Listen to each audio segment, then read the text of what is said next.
The Young and the Restless star Melissa Egan is up for Outstanding Best Supporting Actress, and I sat down with her to get the scoop on her character's steamy love triangle and what it's like to be part of a show that's celebrating 40 years. So, Melissa, thank you so much for being on the show. Oh, thanks for having me. How exciting. So, Young and the Restless has been, you have your 40th anniversary now, right? 40 years. #1 daytime drama right now on TV. How does it feel to be part of the cast? Oh, it's incredible. The show, YNR's been #1 for, I believe, 24 years. And it's an honor. And it's been such a huge year for us with, you know, celebrating a 40-year anniversary. And the Emmys are this weekend. And it's so exciting. There's so much, you know, craziness and good stuff going on. And we all cannot wait to see what you wear on the red carpet. Last year, oh my goodness, did you look hot, woman? Oh, thank you. Do you have something exciting ready to go? It's yes, I love my dress. BCBG was last year, the little bright orange slit in the front dress, and I'm wearing them again. They let me borrow something from their fall line again, which was really nice. So it's not out yet. It's a little. I'm going for a little bit of a different look this year. But fantastic. And your character, Chelsea Newman, on the show. So she's kind of like the black sheep on the show, but you know, trying to transform her more into a businesswoman. Is that is that awkward sometimes or strange? Switching up your character like that? No, it's a good thing because I started as a con artist on the show almost 2 years ago, and she was pretty bad. So if you stay really, really bad, you're probably going to get killed off because you're not redeemable. But the writers did a great job of changing Chelsea. And you know, last year she fell in love, and then since then she got a divorce, and now she's pregnant. And they've really written her as more of a soft person and more human qualities, so people relate to her more. She's a little more likable. Or else she was, you know, eventually going to be falling over a cliff like this and then no more Chelsea. So it's been great. It's been great. I'm glad that she's a little nicer now. And this juicy little love triangle that's going on here with Adam and Dylan. I know, lucky me. I'm between the two men. Right. Little tug of war there. It is. Any clues on what happens next with that?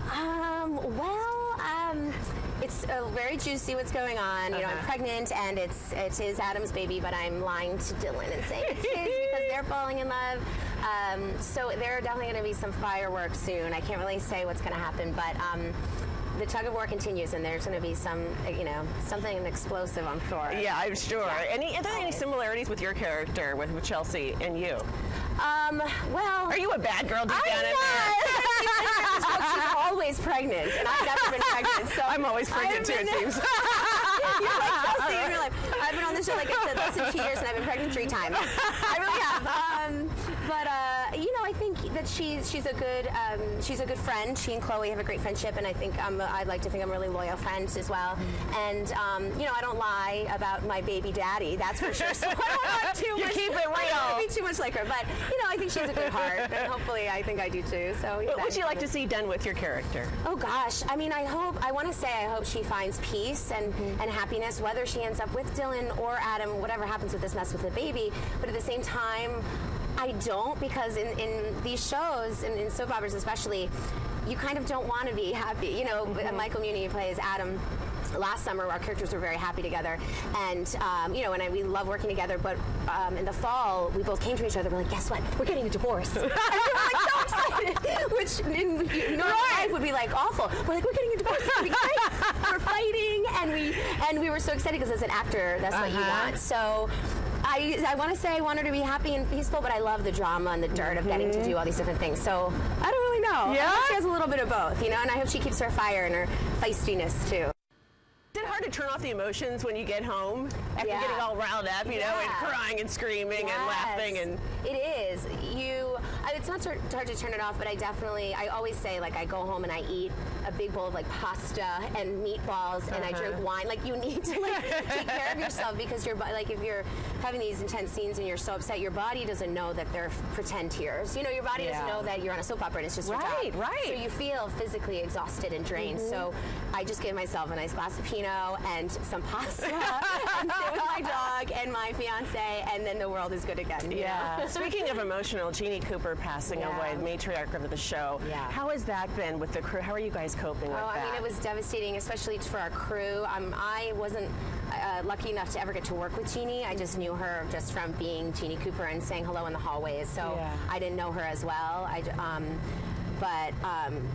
seeing how devastated the crew and the other actors were the second they found out was so heart-wrenching. She made such a difference to everybody there, and to the fans, and the stories, the montage that they did, the episode, tribute episode to her, was so incredible, and the stories everyone had, and how what a mark she put on everybody was really incredible to hear. And it made me so even more sad that I never got to work with her and know her better, because she really was incredible. What was she like in the hallway? Oh my gosh, she was just so funny and so feisty. Yes, and just when we found out that she had passed, everyone gathered on the floor of the studio, and hair and makeup, everyone's sobbing, and producers and directors and actors, everyone's just so sad, and